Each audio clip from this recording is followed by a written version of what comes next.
The encrypted frequency hummed with what most people would dismiss as background static. But I wasn't most people. I was Sarah Mitchell, Senior Intelligence Analyst for the 547th Intelligence Squadron, and I had been listening to the digital whispers of the sky for the past 6 years. That morning, buried beneath layers of routine red flag exercise communications, I heard something that made my blood run cold. A ghost signal, faint, fragmented, but unmistakably familiar. It was using my father's encryption algorithm. Colonel David Viper Mitchell had been dead for 5 years, killed in what the Air Force called a routine training accident during a classified test flight over the Nevada desert. But the algorithmic signature embedded in this rogue transmission was a unique mathematical fingerprint he'd developed for secure tactical communications.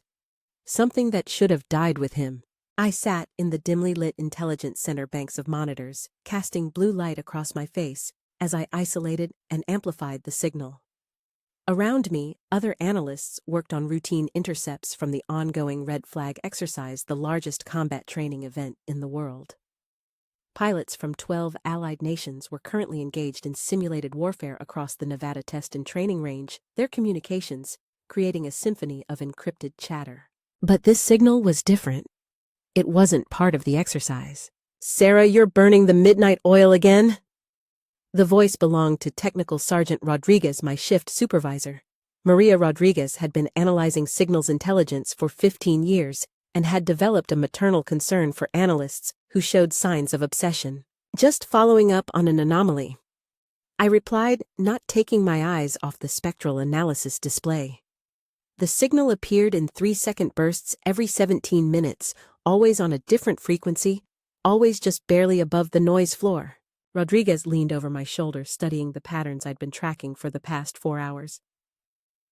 "Looks like random interference to me. Maybe some civilian radio bleeding through atmospheric skip. No, look at the mathematical structure." I highlighted specific segments of the decoded data stream. "This isn't random. It's following a predictive pattern based on prime number sequences." My father used this same approach in his tactical communication protocols. Rodriguez's expression shifted from concern to alarm. Everyone in signals intelligence knew the story of Viper Mitchell, the brilliant pilot who had developed revolutionary encryption methods before his untimely death. What they didn't know was that he had spent every weekend of my childhood teaching me not just how to fly, but how to think like both a pilot and a cryptographer. "Sarah, your father's been gone for 5 years. His algorithms are classified and archived. Whatever you're seeing, I need to brief General Harrison immediately." Rodriguez shook her head. "It's 0300 hours, and he specifically said no interruptions unless the base is under direct attack. Besides, you know how he feels about anything related to your father." She was right. General Robert Harrison had made his position clear from the moment I was assigned to Nellis. He tolerated my presence because my analytical skills were exceptional, but he viewed me as a painful reminder of his complicated history with my father. David Mitchell and Robert Harrison had been squadron mates, rivals, and eventually bitter opponents over a mission called Operation Sundown that had gone catastrophically wrong 12 years ago. But I couldn't let this go. "Maria, if I'm right about this signal, it means someone has access to classified encryption methods that should be impossible to obtain. That's a national security threat." Rodriguez studied my face in the monitor's glow. After 15 years of reading people as carefully as she read signals, she recognized determination when she saw it. "All right, but you're the one knocking on his door." General Harrison's office occupied the top floor of the Base Operations Center, its windows offering a commanding view of the flight line where F-22 Raptors sat like sleeping predators under sodium lights. I had been in this office exactly 3 times in 6 years, twice for performance reviews, and once for a security clearance update. Each visit had been brief, professional, and cold. At 03:15 hours, the general sat behind his desk reviewing mission reports from the day's red flag activities. Even at this hour, his uniform was immaculate, his silver hair perfectly groomed. Robert Harrison was a man who maintained control through discipline and order, qualities that had served him well during 32 years of military service. "Analyst Mitchell, He didn't look up from his reports. I assume this is urgent given the hour. Yes, sir. I've detected unauthorized signals using classified encryption protocols during the red flag exercise. The mathematical signature matches algorithms developed by my father for— Oh, stop right there. Harrison finally looked at me, his gray eyes sharp with irritation. Your father has been dead for 5 years. His work is sealed, archived, and irrelevant to current operations.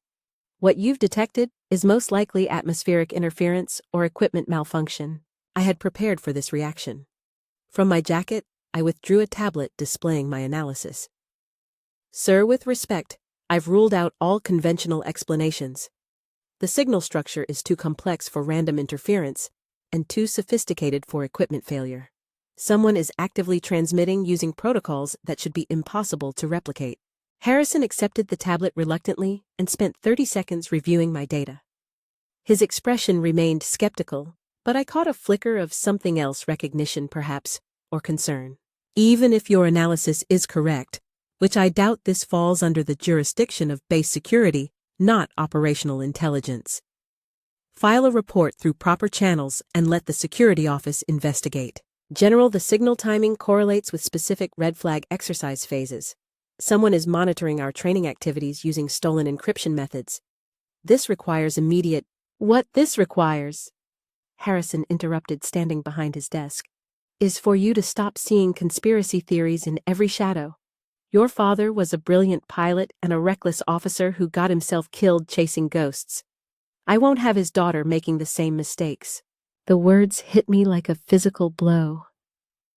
Harrison had never spoken so directly about my father before, and his tone carried decades of unresolved anger. Sir, my father wasn't reckless. He was— Your father was my squadron mate, Miss Mitchell. I knew him better than you think I did. David had a talent for finding problems that didn't exist and solutions that created bigger problems. Operation Sundown was a perfect example. I had heard whispers about Operation Sundown, a classified mission that had gone wrong, creating a rift between my father and Harrison that had never healed. But the details remained locked in classified files I couldn't access. Whatever happened on Sundown, it doesn't change what I'm detecting now. These signals are real, General. And if someone has compromised our encryption protocols— An alarm began screaming throughout the operations center. Harrison and I both turned toward the bank of monitors displaying real-time feeds from the red flag exercise. What we saw made both of us forget our argument immediately. On the main tactical display, a single aircraft symbol had separated from the planned exercise routes and was heading southeast at high speed directly toward the border with Mexico.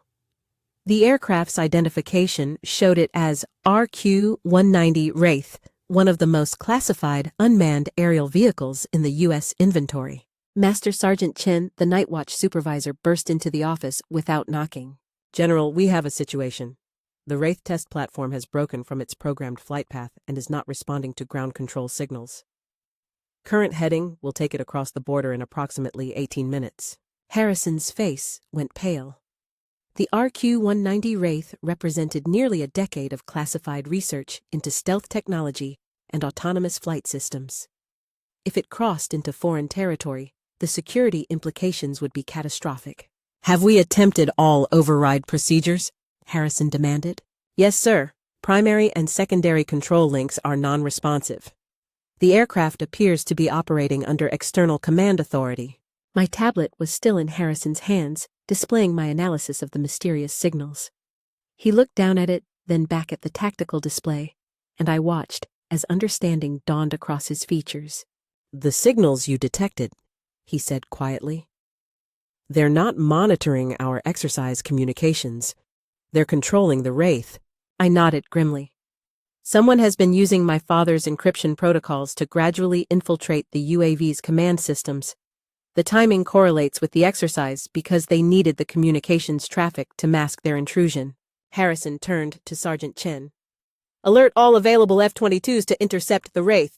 We need to either regain control or force it down before it reaches the border. Sir, our primary F-22 squadron is engaged in the red flag exercise 200 miles northeast.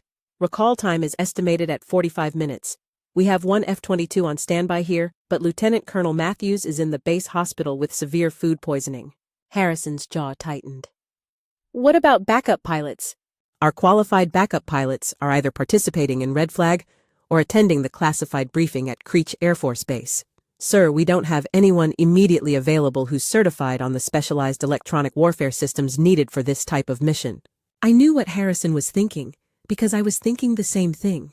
The standby F-22 wasn't just any aircraft, it was the EW variant equipped with advanced electronic countermeasures and signal analysis equipment. Intercepting the Wraith wouldn't be a simple matter of shooting it down. The UAV contained too much classified technology to risk falling into foreign hands. Someone would need to fly alongside it, use the F-22's electronic warfare systems to break through the hostile command signals and regain control. It was exactly the type of mission my father had trained me for, even if he'd never intended me to fly it. General, I said carefully, I have a possible solution. Harrison looked at me with the expression of a man watching a house of cards collapse. Miss Mitchell, if you're suggesting what I think you're suggesting, I have over 200 hours in high-fidelity flight simulators and 89 hours of actual flight time in civilian aircraft. My father spent 15 years teaching me advanced flight techniques and electronic warfare principles. I understand his encryption algorithms better than anyone alive because he taught them to me directly. Simulator time is not real flight experience, and civilian aircraft are not F-22 Raptors. No, sir, they're not. But I also have 37 hours in military trainers that my father arranged through his contacts. Unauthorized hours but logged and documented. I'm not claiming to be a combat pilot general, but I'm qualified to fly the aircraft, and I'm the only person here who understands the encryption system we're dealing with. Sergeant Chen was monitoring communications and tracking the Wraith's progress. Sir, 15 minutes to border crossing. The aircraft is maintaining course and speed. Harrison stared at the tactical display, then at me, then back at the display. 32 years of military experience warred against the impossible situation he faced. Finally, he spoke. Even if I were insane enough to consider this, you're not a commissioned officer. You can't be given command of a military aircraft. General Harrison, I said, standing straighter. My father spent his entire career preparing for situations where the rule book doesn't have an answer. Right now, you can follow regulations and lose one of our most classified assets, or you can trust that David Mitchell taught his daughter well enough to clean up someone else's mess. The reference to my father's famous phrase, cleaning up someone else's mess, hit Harrison like I'd intended. It had been Viper Mitchell's unofficial motto, born from years of being sent to resolve situations that other pilots couldn't handle. Harrison closed his eyes for 5 seconds. When he opened them, his expression had changed from resistance to grim acceptance. Sergeant Chen, prepare aircraft 91-4003 for immediate launch. Emergency authorization under my direct command. Chen's eyes widened. Sir, without a qualified pilot, I'm taking responsibility for this decision, Sergeant. Prep the bird. Harrison turned to me with an expression that mixed desperation with something that might have been respect. Miss Mitchell, if you're wrong about your capabilities, we'll lose both the Wraith and an F-22. If you're right, you might save both aircraft and prevent an international incident. Either way, this conversation never happened. Understood, sir. Your call sign for this mission will be Nightingale. Try to live up to it. 20 minutes later, I sat in the cockpit of F-22 tail number 91-4003, my hands moving through pre-flight checks I had memorized but never performed in a real aircraft. The simulator training my father had arranged was extensive, but simulators don't capture the subtle vibrations of a living machine or the psychological weight of knowing that mistakes have consequences beyond a reset button. The electronic warfare systems were more complex than anything I had trained on. Banks of displays showed signal analysis, data frequency scanners, and intrusion countermeasures that would allow me to interface directly with the Wraith's compromised systems if I could get close enough and if I could break through the hostile encryption. Nightingale, this is Tower, came Harrison's voice through my headset. Wraith is currently bearing 165 degrees at 35,000 feet speed 480 knots. Time to border crossing 11 minutes. You are cleared for immediate takeoff. Tower Nightingale ready for departure. The F-22's twin engines responded to my touch like musical instruments, their power building steadily as I advanced the throttles. At 180 knots, I pulled back on the stick, and for the first time in my life, I was flying a fighter jet for real. The sensation was overwhelming. Every simulator session, every hour of training, every conversation with my father about the language of flight crystallized into pure understanding as the aircraft responded to my inputs with precision and grace. But there was no time to savor the moment. Nightingale radar contact on the Wraith, bearing 170 degrees distance 45 miles, climbed to 37,000 feet and intercept. I pushed the throttles forward, and the F-22 accelerated with breathtaking authority. The aircraft's radar systems painted the Wraith as a faint signature ahead and below, moving steadily toward the border at maximum cruise speed. At 25 miles separation, I began analyzing the signals emanating from the UAV. The electronic warfare displays showed exactly what I had feared: multiple data streams flowing to and from the aircraft, all encrypted using variations of my father's algorithms, but modified in ways that suggested years of patient development. Tower Nightingale. I'm detecting active command signals controlling the Wraith. The encryption is definitely based on my father's work, but it's been extensively modified. Someone has had access to the original algorithms for a very long time. Harrison's voice carried new tension. Can you break through their control? I'm going to try, but I'll need to get much closer. The EW systems require direct line of sight at short range to penetrate their encryption. What I didn't say was that short range meant flying in formation with an aircraft that might be programmed to take defensive action against pursuit. If the Wraith's controllers realized what I was attempting, they could order it to ram me or activate any defensive systems it might carry. At 10 miles separation, I could see the Wraith visually, a angular bat-like silhouette that seemed to absorb light rather than reflect it. The aircraft was beautiful in the way that all advanced technology is beautiful, but it was also flying toward a destination that could trigger an international crisis. Nightingale, you have 8 minutes to border crossing, Harrison radioed. Whatever you're going to do it now. I closed to within 500 feet of the Wraith, matching its course and speed while activating every electronic warfare system on the F-22. Signal analyzers began dissecting the data streams flowing around the UAV, looking for vulnerabilities in its command structure. That's when I heard my father's voice. Not literally, the voice came through the Wraith's communication system, digitally altered, but unmistakably familiar to someone who had grown up listening to David Mitchell discuss flight operations at the dinner table. But it wasn't my father speaking. Sarah, if you're the pilot in the F-22, you need to listen very carefully. My hands nearly left the flight controls. The voice belonged to Lieutenant Colonel Marcus Webb, my father's former wingman and best friend, a man who had supposedly died alongside my father 5 years ago. Marcus, I transmitted on the frequency the voice had used. Marcus, is that you? Hello, Sarah. I wish we were meeting under better circumstances. You've grown up to be everything your father hoped you'd become. You're supposed to be dead. Everyone said you died with Dad in the training accident. The training accident was a cover story, Sarah. Your father and I didn't die in a crash. We were killed, murdered to hide the truth about a weapons test that went catastrophically wrong. I survived barely, but I've been in hiding ever since gathering evidence. My mind reeled as I struggled to process this revelation while maintaining formation with the Wraith. What kind of weapons test? A directed energy weapon system developed by Blackwater Defense Technologies.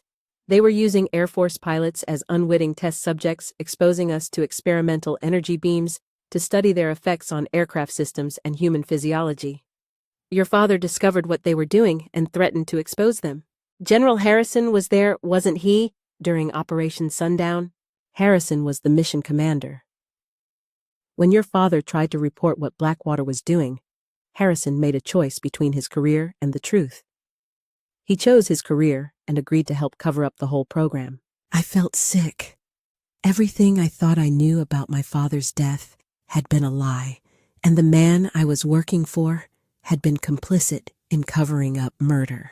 Sarah the Wraith contains data that proves everything Flight logs, test results, communications records.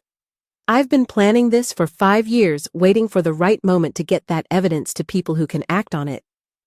But Blackwater's people are tracking me. You see those aircraft closing on our position? I checked my radar and felt my blood freeze. 3 aircraft were approaching from the northwest, flying in formation and gaining altitude to intercept us. Those are Blackwater's private military contractors. Marcus continued.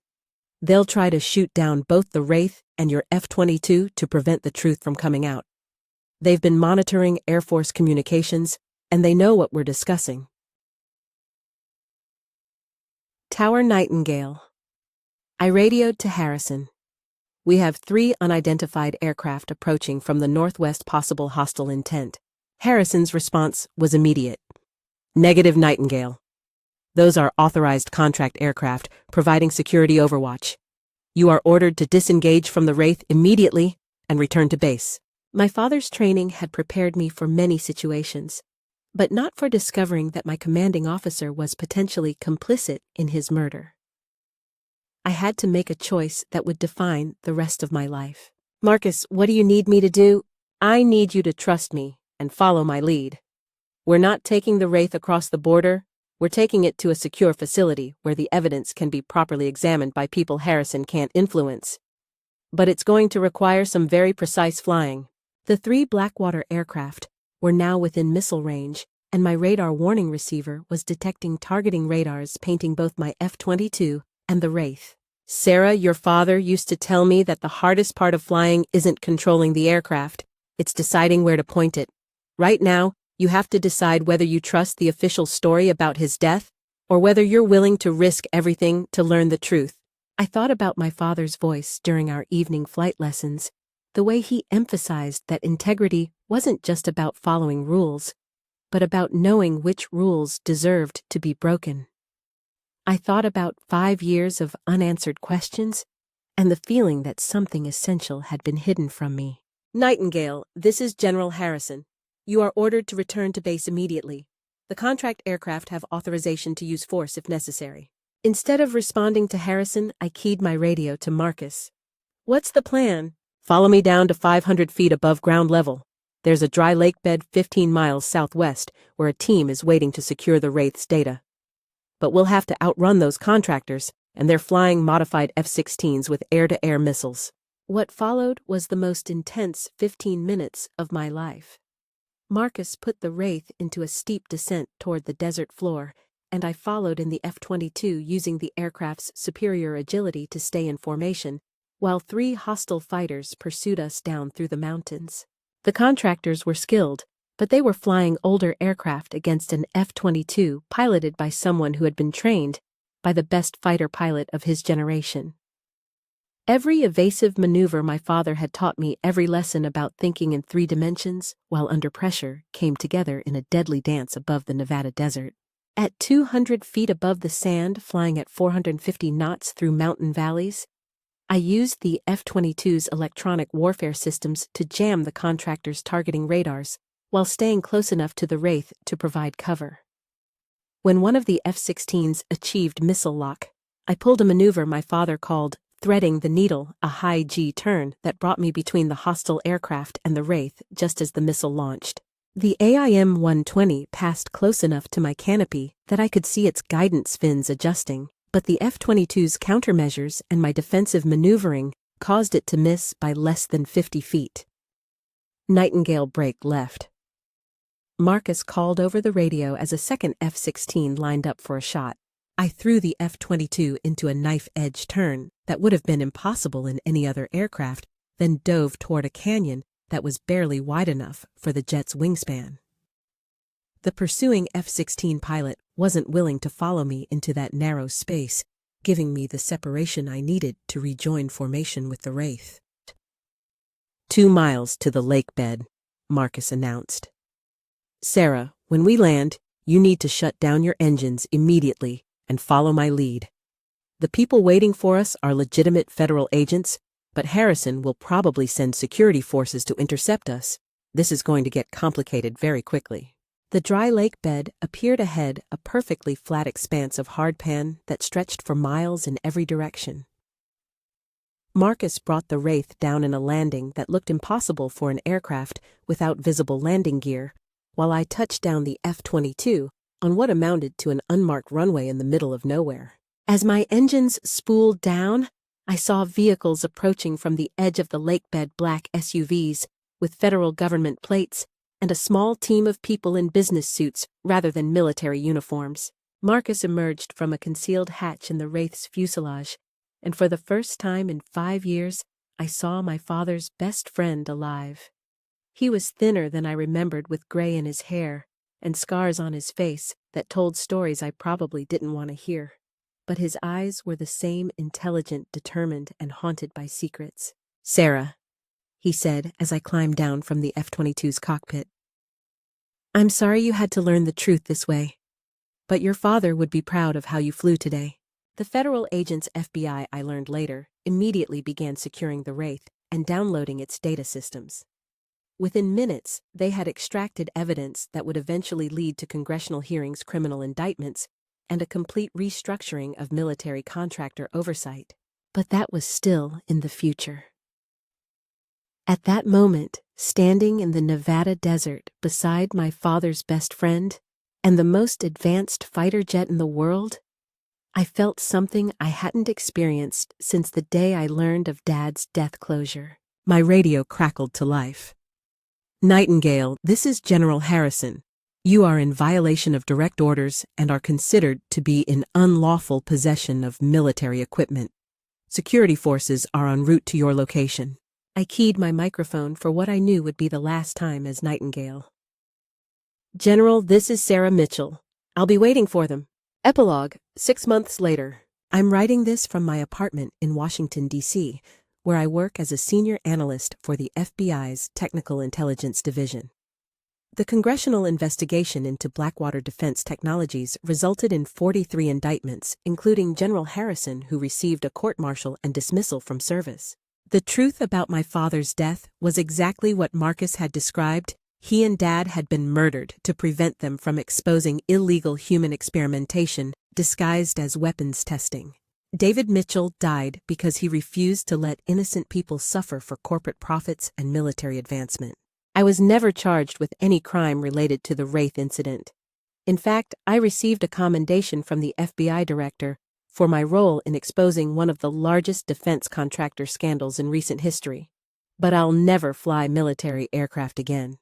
The Air Force made it clear that while they appreciated my service to justice, they couldn't overlook the precedent that would be set by officially recognizing an unauthorized combat mission. I'm okay with that.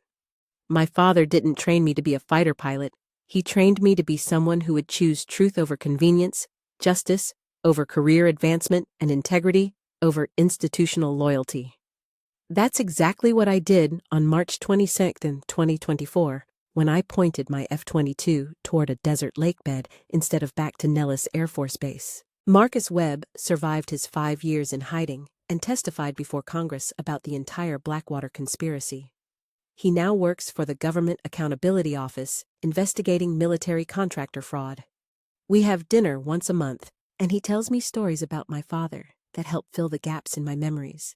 Sometimes people ask me if I regret giving up my chance to be an Air Force pilot for the sake of exposing a cover-up. The answer is simple. My father taught me that some things are more important than personal ambition. Truth is one of those things. Justice is another. And sometimes, if you're very lucky, you get the chance to choose both. Sarah Mitchell currently serves as Senior Technical Intelligence Analyst for the FBI's Cybercrime Division. She holds a top-secret SCI clearance and specializes in cryptographic analysis and signals intelligence. She has never flown a military aircraft since March 22, 2024, but still maintains her civilian pilot's license and flies a restored Cessna 182 that once belonged to her father. The RQ-190 Wraith program was terminated following the congressional investigation. General Robert Harrison served 18 months in military prison and was discharged with loss of all benefits. Blackwater Defense Technologies was dissolved, and its executives received sentences ranging from 5 to 15 years in federal prison. Lieutenant Colonel Marcus Webb received a Presidential Medal of Freedom for his role in exposing the conspiracy. He continues to work in government oversight and has never publicly discussed the details of his 5 years in hiding.